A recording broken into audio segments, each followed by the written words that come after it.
You tell them what we're doing. All right. It is a very snowy Sunday. No, we don't need to do that. Why? We only got 10 minutes. It's 4:12. We better hurry. Okay. Well, anyway. So, Cora, this is for you to be watching Once Upon a Time in the future.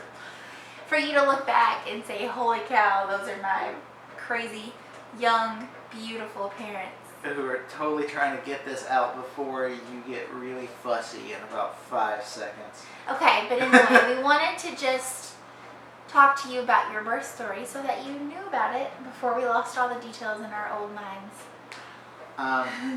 What was it? It said the first night. It's a dark and stormy Halloween night. It was Halloween.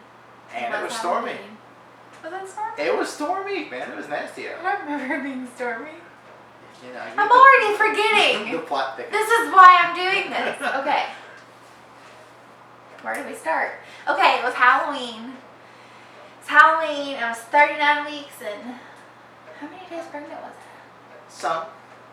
More than 39 and 4. I think it was 39 and 4 weeks. Yeah, because she was due on the 7th.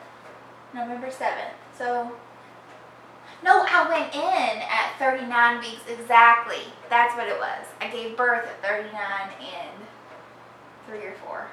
Yeah, Math. We should know this better. We better hurry or we can have a part 2 video. Anyway. Okay, so Halloween night. Halloween morning. Halloween morning. Isaiah was born. Your cousin was born at 7:02 Halloween morning. So that was the first thing I remember was going. We had a doctor's appointment that morning to do your final ultrasound. And we didn't know at that point whether or not you were going to come that day, if they were going to induce, if we were going to wait. So anyway, fast forward back again. Dark and stormy night. We were at the hospital. We went to your appointment. We had the final ultrasound. And the ultrasound tech said you were 10 pounds. Mm-hmm. And while we were waiting to go see Teresa, remember I kept saying, they're going to induce. There's no way they're going to let me go 40 weeks at 10 pounds because it's just too risky. So they called us back. Teresa was pretty sure. Oh yeah, they were gung-ho. She was like, so we get there and we go through all the, hassles of getting everything into the hospital. No, I'm at the doctor's appointment. Oh, no, we only got 10 minutes. Chop. No, at the doctor's appointment, we asked Teresa, I still wasn't any more dilated. I was still just a centimeter dilated. I think it was a centimeter dilated. This is why we're doing this video now, because the longer I wait, the more I forget. Anyway, centimeter dilated.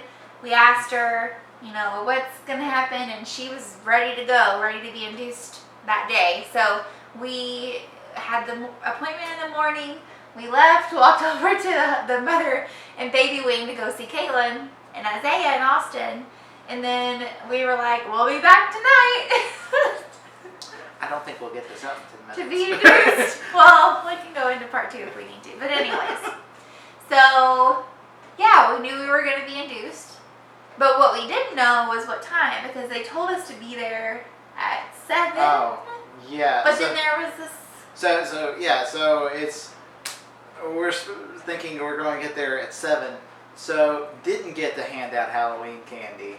And we just put a bowl on the front porch. And mad at the teenagers in this neighborhood, they took my bowl. It was Dad very is getting upsetting. off topic. But it was part of the upsetting. surround. Dad was mad when on the day that we went in to be I'm still personally induced. affronted because they took my bowl. Who doesn't? What we didn't know was what time that we were actually going to get there, because Caitlin and Austin were told the same thing. They were being induced and they were supposed to call at 7 and see if there was a room. They ended up not being able to go in until like middle of the night, I think. It was like late. It was they late. Didn't get any sleep. So we were expecting, okay, we're supposed to call at 7. There's probably not going to be a room until like middle of the night or early morning the next day. But we called at 7, and I think they said that, it was almost right away. I think we called the first time and they were like, we're cleaning up a room, we'll call you right back. It was supposed to be at 9, but then we get a call at about 7:30 or 8 saying, hey, now. We're ready. our house was like, we were not even all the way packed. We were like putting stuff in the bags and trying to get the dogs away and like pre-planning and still packing. Procrastination, you know. So we knew that you were coming-ish, but we didn't quite know. So anyway, yeah, I drove myself to the hospital, which was one thing your dad was like, did not want to do if I was in labor. So yep. That was good. I dodged that bullet. No speeding, crying. Oh God, we're gonna get there. We're gonna get there. Oh, hold it in, hold it in. None of that. No, actually we got there and it was pretty anticlimactic. You had to wait at the desk. They took your insurance card. The most climactic thing, we brought so much stuff, my duffel bag split. Oh yeah, it did break. But man, we use that for everything too. No. She's being so good. You must know, like, a future you is gonna want to watch this without interruptions. So. Like you're just chilling in your swing and just kind of looking over and smiling. Are you listening to Hi, us? Cora. Hi, baby. Baby So anyway, we get to the hospital. We were put in room 5, labor and delivery room 5. I remember that because Caitlin was in room 6. So we were in room 5, and it was a better view apparently.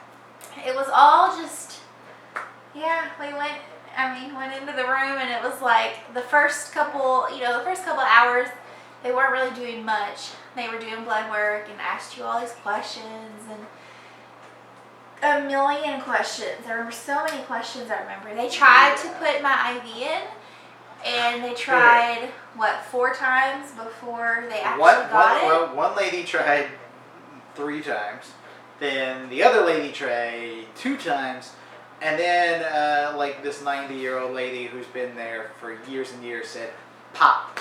No problem. She got it. But before that, right? I may have a picture of it somewhere, but it was like right around here-ish. They blew my vein, and it was like this giant bubble. And I remember thinking, oh God, what does blowing your vein mean? What's going to happen? Am I going to pass out because the blood clots in my vein and it's going to go to my heart and I'm going to die before the baby even gets here? It was terrible. I was a little anxious, in case you can't tell.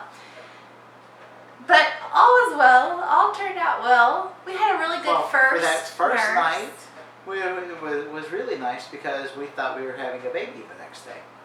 How naive we were. How naive we were. So ends October 31st. Well, not quite. No, they started the cytotech. No. Dr. Terrassa wanted to start cytotech. And it made me super nervous because they came in and they were like, okay, we're going to start this, but here's like a consent form because cytotech is an abortion medication. And they were like, but we give it to you in such small doses, like nothing's going to happen. And I was like, it's a thing, you know. I'm here to deliver a baby and you're giving me an abortion medication. Something about this doesn't make sense. So I was super nervous. Thankfully, Dr. Grider was on call that night, and she refused the cytotech order, and she decided to start on Cervidil to ripen the cervix and start labor. So they did Cervidil for 12 hours. Nothing happened. I don't recommend Cervidil so far based on our results. 12 hours, Thumbs down. nada. We were so pumped, and it was like every time that they would check to see if I was more dilated, it was just more of a disappointment because it was like, come on, because they couldn't even start Pitocin until, like you were a certain centimeters dilated or whatever. So I kept waiting. So after Cervidil, Terrassa was back on call. Was on call that day. So she started cytotech. And this is November cytotech did nothing. Well, I shouldn't say that. I think when they started cytotech, just enough to basically start Pitocin. That was about it. Well, not even then. They started cytotech, I think, and then I think I had dilated like another centimeter or 2 maybe, and then Terrassa came in to break my water to get some contractions started so that they could start the Pitocin. That was terrible. If anyone ever tells you that is easy or you don't feel it, don't believe them.